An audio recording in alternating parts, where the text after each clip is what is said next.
नागेश्वर धाम की जय, सन्यासी बाबा की जय। हमको टीवी समाचार के द्वारा और मीडिया के द्वारा पता लगा बांग्लादेश की स्थिति पर। हिंसा पर लोग सड़कों में लगभग 3-4 लाख से ज्यादा लोग वहां की राजधानी ढाका में उतारू हो गए। लेकिन बहुत ज्यादा प्रपंच बना हुआ है। हम प्रार्थना करना यह चाह रहे हैं आप सभी से और भारत सरकार से, इस वीडियो के माध्यम से मंदिरों में तोड़फोड़ की जा रही है, बहुत उपद्रव मचे हुए हैं। बांग्लादेश में रहने वाले हिंदुओं के लिए विशेष व्यवस्था के साथ द्वार खोल देने चाहिए, वरना वो बेचारे कहां जाएंगे। और हनुमान जी महाराज आप सबकी रक्षा करेंगे।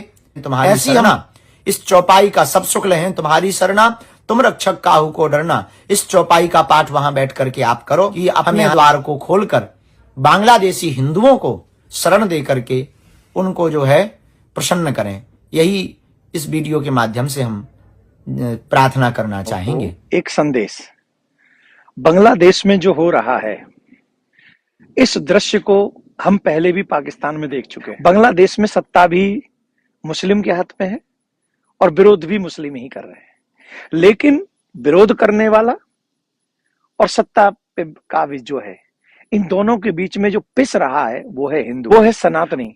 नाम पूछ पूछ कर, जाति धर्म पूछ पूछ कर जो अत्याचार हो रहा है, और वो लोग जो हिंदुओं को कहते हिंसक हैं, इतना बड़ा क्राउड बांग्लादेश की सड़कों पर है, उनके विषय में हम क्या कहेंगे। और हम सबकी जिम्मेदारी है उनकी रक्षा करने की, उनकी बचाव करने की, उनके लिए आवाज उठाने की। और जो नहीं बोल रहा है वो कायर है, वो बुज़दिल है, किसी भी पार्टी का है। मैं हाथ जोड़ के आपसे प्रार्थना कर रहा हूं, आज आप जागिए, उठिए, समझिए और अपने देश को, अपने समाज को सुरक्षित कीजिए। चाहे राहुल गांधी जी हो, अखिलेश जी हो, मायावती जी हो, ममता बनर्जी हो, मोदी जी हो, कोई क्यों न हो, इतिहास आपको कभी क्षमा नहीं करेगा। से जो हालात पाकिस्तान में बनते हैं, जो हालात बांग्लादेश में आज बने हुए हैं, वो हालात मेरे देश को कभी न देखने पड़े। एज ए धर्मगुरु मैं आपसे हाथ जोड़कर यही भिक्षा मांगता हूं।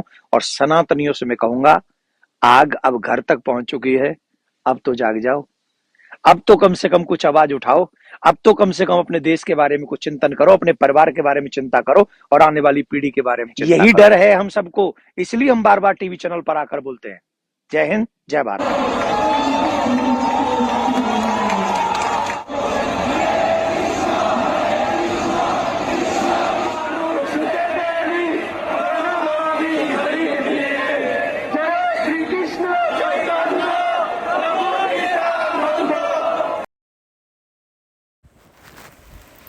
दोस्तों, आपको बताने की ज़रूरत नहीं है कि इन्होंने सिर्फ हिंदुओं पर ही हमला किया है। इन्होंने चुन चुन करके जो भी हिंदुओं के घर थे सिर्फ वहीं पर हमला किया, उनके मंदिरों को जलाया, आग जला दी है, घरों में पूरा ख़त्म कर दिया है।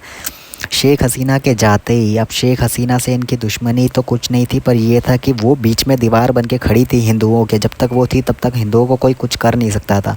जैसे ही वो गई, इन्होंने हमला बोल दिया, क्योंकि सबके दिलों में यही भावना थी कि यहाँ पर हिंदू नहीं रह सकते, क्योंकि ये सेकुलर देश पहले था। लेकिन इन्होंने मुजीबर रहमान की हत्या कर दी थी, क्योंकि उसने सेकुलर देश घोषित किया था, लेकिन ये चाहते थे एक इस्लामिक स्टेट बने और इन्होंने बना भी दिया। इसलिए जो बाकी हिंदू थे उनको भी इन्होंने भगाने की पूरी कोशिश करी। बाबा रामदेव और जक्की वासुदेव ने भी इसकी काफ़ी आलोचना करी है। तो मैं आपसे यही कहूँगा, देखो दोस्तों, धर्म ही सबसे बड़ा होता है। आपकी जाति क्या है ये कोई नहीं पूछेगा, आप ब्राह्मण हैं, वैश्य है, शूद्र है, कोई नहीं पूछेगा, आप अम्बेडकरवादी है, जैन है, मुनि, कोई नहीं पूछेगा। सही इंसान को चुनो, और मोदी से अच्छा मुझे नहीं लगता कोई है। जब तक मोदी है तब तक हम सेफ़ है, ये मैं जानता हूँ। तो घर मिला है आपको कि नहीं, जॉब मिली है कि नहीं, आपको वस्त्र मिले हैं कि नहीं, ये कोई मायने नहीं रखता। कपड़े तो उनके भी फाड़ दिए गए, घर भी उनके जला दिए गए, दुकान वगैरह सब, व्यापार वगैरह सब छीन लिया गया। लेकिन अगर धर्म एक होता तो आपको कोई बोलने वाला नहीं है। इसलिए धर्म ही सबसे बड़ा होता है। दोस्तों, हम सबको ज़रूरत है एक होने की। हमें मोदी के साथ मिलकर चलना पड़ेगा, क्योंकि ये जो भी फ़ैसला लेंगे हमारे लिए अच्छा होगा, और सबको मिलकर एक होना ही पड़ेगा। यहाँ एक होने का मतलब लड़ाई झगड़ा करना नहीं है। यहाँ एक होने का मतलब सिर्फ ये है कि जब भी धर्म की बात आए तो आप जाति और वर्ण में ना बिक कर सिर्फ अपने धर्म के बारे में सोचें कि हम हिंदू हैं, हम सनातनी हैं। इसीलिए दोस्तों, जाति और वर्ण में भेद ना करके सभी के सभी एक होकर सनातनी बने। हिंदू धर्म को अपना माने। राधे राधे, जय श्री राम, धर्म ही प्राण, जय हिंदुस्तान।